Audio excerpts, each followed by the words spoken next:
Welcome, friends. Welcome back to the Asia-Pacific Perspective. I'm one half of your dynamic duo, James Corbett of CorbettReport.com, and for those who don't remember, because it has been a very long time since we last had an AP update, this is the monthly podcast series where we take you on a tour of the Asia-Pacific region for all the news that is fit or unfit to print. And in our absence over the last few months, there have been a lot of stories bubbling, including the explosions in Tianjin and elsewhere in China, and the North Korean, South Korean military rivalry always bubbling up, the security bills that have passed in Japan threatening to rewrite the constitution, or reinterpret the constitution anyways, and make Japan more militaristic. Lots of things happening, but here we are in mid-October of 2015, so we'll cover the things that are bubbling up under the surface right now. And in order to do that, we are joined, as always, by our good friend Brock West of APperspective.net. Brock, how are things for you today in the beautiful Sunshine Coast? Very, very nice, as always. I wish our audience could see the view I have and where I live. Every day I do wake up, and I'm truly grateful to be here on the beautiful sunny coast. It's great, and yeah, boy, I feel we're a bit rusty, James, but I'm sure we'll plow ahead and get through this. And we've got some very, very important and big stories to cover this month, or this bi-month, whatever. This quarter, yeah. This quarter, exactly. yeah. Whenever we decide to do it, we'll do it. But hopefully we'll get back to a more regular schedule as we move towards the end of the year.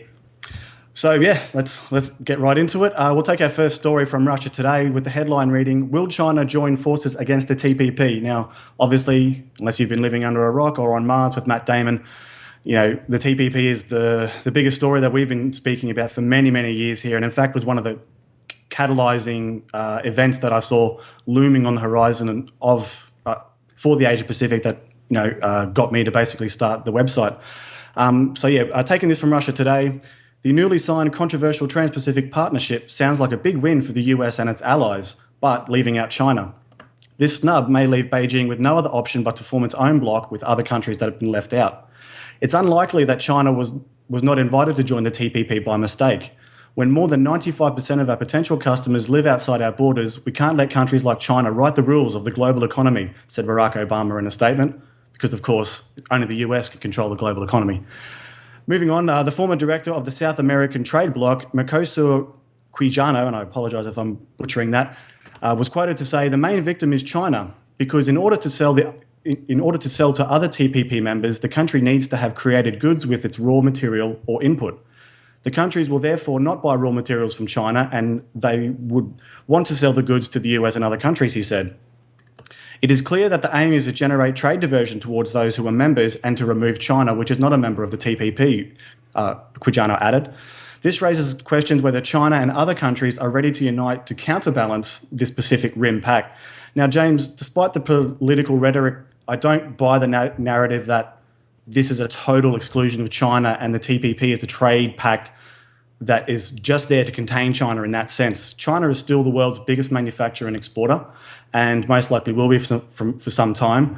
Earlier in the year, as we spoke about in a previous episode, with the help of the IMF, they established the AIIB, and ever since then, the renminbi has been steadily transforming itself into the new global currency.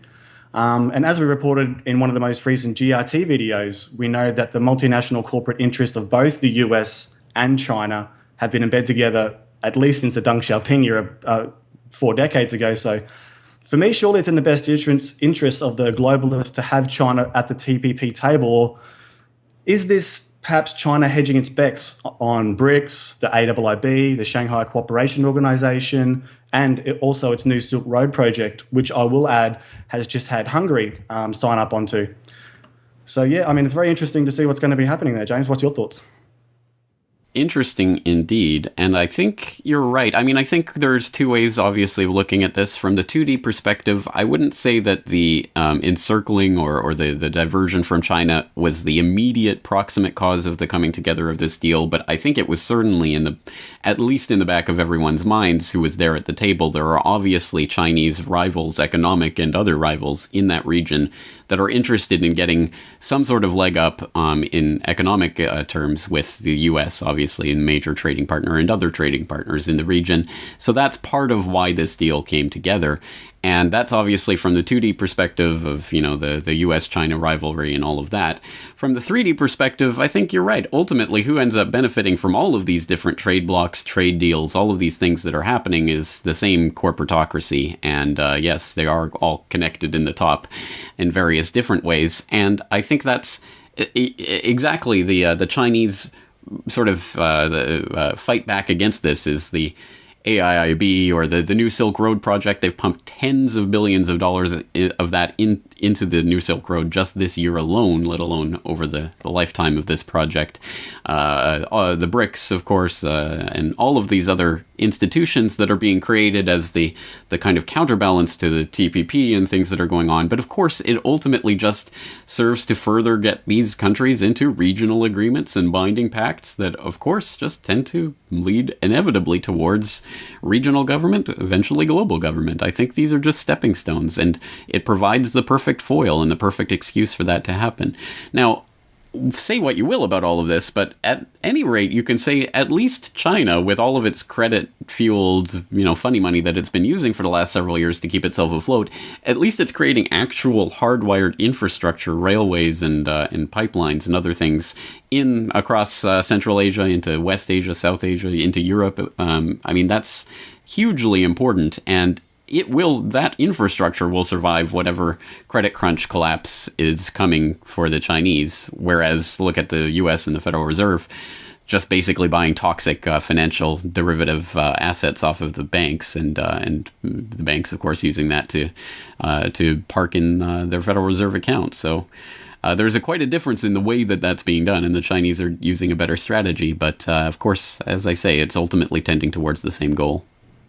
Yeah, I guess if we look at what has happened with the United States economy and how that has gone down, essentially they're a military-run economy, and once that credit crunch happens with China, I imagine there's going to be an even more of a bigger shift and a ratcheting up of China's not only the military but the way that the foundation that their economy is run on via their military.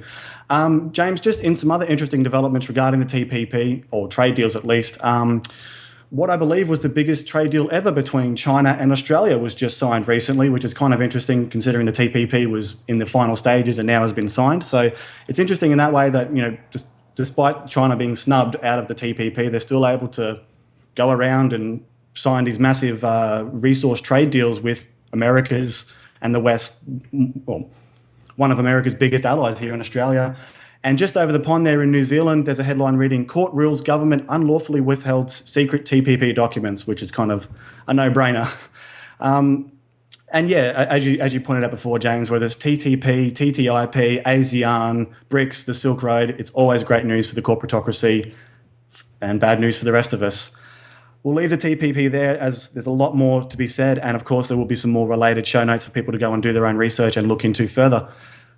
Moving on to our second story, James, and we will focus here on the sunny climes of Eastern Australia with a new data retention laws that have just come into place. And we'll take this one from sbs.com.au with the headline reading, "Controversial Australian data retention laws unlikely to prevent crime."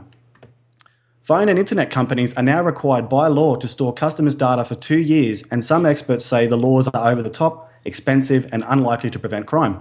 Controversial new laws that force internet service providers and telecommunications carriers to retain customer metadata for at least 2 years came into effect just this past Tuesday. The laws, which passed both houses of parliament earlier in the year, are part of a series of federal government national security measures. This includes incoming and outgoing caller identification, as well as durations, times, and dates of calls. Assistant Professor of Law at the University of Canberra, Professor Bruce Bayer-Arnold, specialises in privacy and service and surveillance law. He said that while the content of the communications will not be stored, authorities will have access to a range of other personal information. The police, ASIO, and a range of other agencies will have warrantless access to basically intimate information to who you're calling, where you're calling from, and who you're calling to, Assistant Professor Arnold said. They won't have access to the content of that information yet, but they will be able to come up with a fairly good idea of what you're talking about. Professor Arnold argued that the law could help catch a criminal act after the fact, but is unlikely to prevent or predict crime. Quote, "It won't catch the so-called lone wolf terrorists, and it won't catch the people who act on their own. It may have some sense of it may have some use retrospectively on a forensic basis, but in terms of prediction and in terms of prevention, almost certainly no.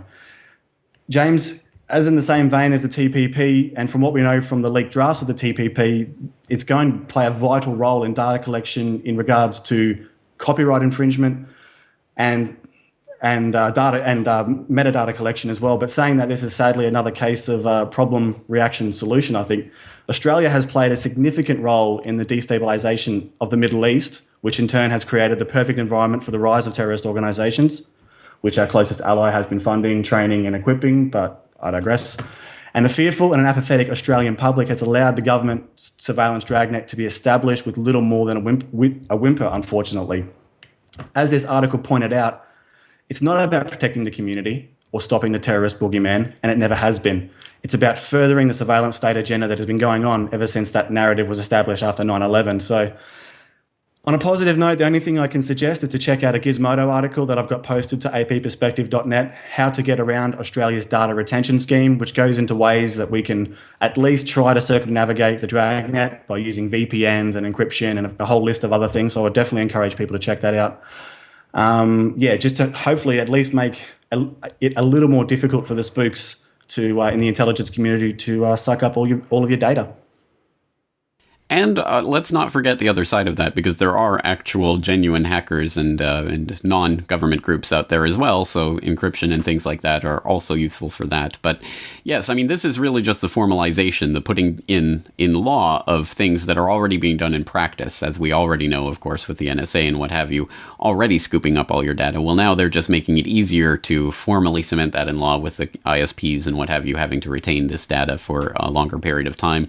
And whatever happens in any of the Commonwealth countries, any of the Five Eyes countries, is going to happen in the others. So I think Australia is just kind of leading this particular race, and that's not a good thing. But at any rate, you're the canary in the coal mines for how this is implemented and how it will be received by the public. So again, this is, I mean, it's all part of, I think this is really more part of the rolling out of the public version of the, or part of this PSYOP. So it's how will the public respond to it, and what, will the people just sort of roll over and take it. And well, if anything, if the past is anything to go by, they probably will, but let's not be too pessimistic about it before we see what actually occurs. And to my Australian brothers and sisters, you're taking one for the team this time, and I'm sure the Five Eyes will ultimately start to implement this in all the other countries pretty soon. Yeah, I was going to say that I'm sure it won't be long before a similar sort of surveillance dragnet is rolled out in Japan there, and also further around the Asia Pacific region. So it's just, and yeah, I mean, also that hacking, I mean, the fact that, hacking has been so prevalent from obviously like lone wolf hackers, and also obviously government hackers as well. We've seen obviously the Sony hack and all these kind of things that have been used to ratchet up further tensions between North Korea and stuff. So who knows, for some, easily some kind of false flag. Oh, ISIS has hacked ASIO, and all of your data is all of a sudden in the hands of the terrorists. So, and there was another thing that kind of I've been thinking about recently with the work that we've been doing over the last few months. My search history and some of the research that we do doesn't look that great in terms of if you're a government spook looking for terrorists. We've got looking for ISIS and 9/11 and Pentagon and all these kind of things. So it's really, I'm incredibly concerned, and I'm absolutely going to be doing everything I can to at least try and circumnavigate it. I think it's naive to think that you're 100% safe from this kind of huge nationwide surveillance dragnet, but you can only do what you can, unfortunately. Yeah, and I think the real point here is that, of course, these laws and the ability to look through your search history and whatever is just as good as the sort of consistency of enforcement of something like this. And of course, if they want to try to pin something on you, then suddenly your search history becomes fair game. But if they don't want, or if you're an untouchable golden boy, and then it doesn't matter because they won't enforce it. So it's always a question of enforcement. And as always, the cronies and insiders will never get hassled by this type of thing. It's only the political dissidents that will actually get hassled by this. Yeah, you can only imagine what a political crony's browser history might look like. But anyway, we'll leave that there. So, James, those are two fairly massive stories, and I will wholeheartedly encourage the viewers to look into that and learn more. And as always, we always encourage you to check out the relateds and continue there to do your own research. Just quickly for our third segment, James, I'll run through some other developments that have been happening here in the Asia Pacific recently. And first up, we're going to start in South Korea with the South Korean president seeks fresh momentum on Pyongyang-Washington alliance. And moving on, Seoul to create a special unit to attack North Korea nuke and missile assets. Moving further south down to Thailand, Thailand's criminal court issues an arrest warrant for fugitive former PM Thaksin. A new explosion hit China's chemical warehouse in Tianjin City after that massive explosion a few months ago. And finally, from our good friend Niall Bowie there in Malaysia, as scandal mounts, largest keeps Malaysia's PM in power. And in that article, he goes into the continuing 1MDB corruption scandal happening there in Malaysia. Niall's always doing great work there, and I wholeheartedly encourage everyone to check out his work. And just before I throw it back to you, James, APperspective.net wants you.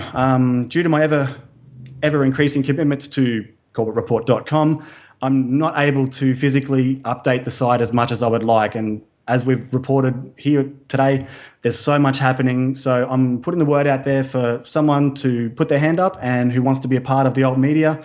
Obviously, it would be the only prerequisite is that you have a genuine interest in Asia Pacific generally. And apart from that, I'm happy to teach you anything else, everything I know, everything I've learned. So if that sounds like something you may be interested in, get in touch with me on Twitter @BrockWest or @AP_perspective or via email, brockwest, one word, @hushmail.com. James. Yes, and speaking of Twitter contributions, we should thank Miles of Truth for pointing us in the direction of a story about the United States reported to deploy warships in South China Sea, which I think is another important part of that ratcheting up of military tensions that we've been documenting here time after time on the AP Perspective. So thanks to Miles of Truth for pointing us in that direction. And of course, anyone who wants to can get into this by tweeting with the hashtag AP Perspective, and we will pick up on those stories. So yes, excellent. Well, let's wrap it up there, and hopefully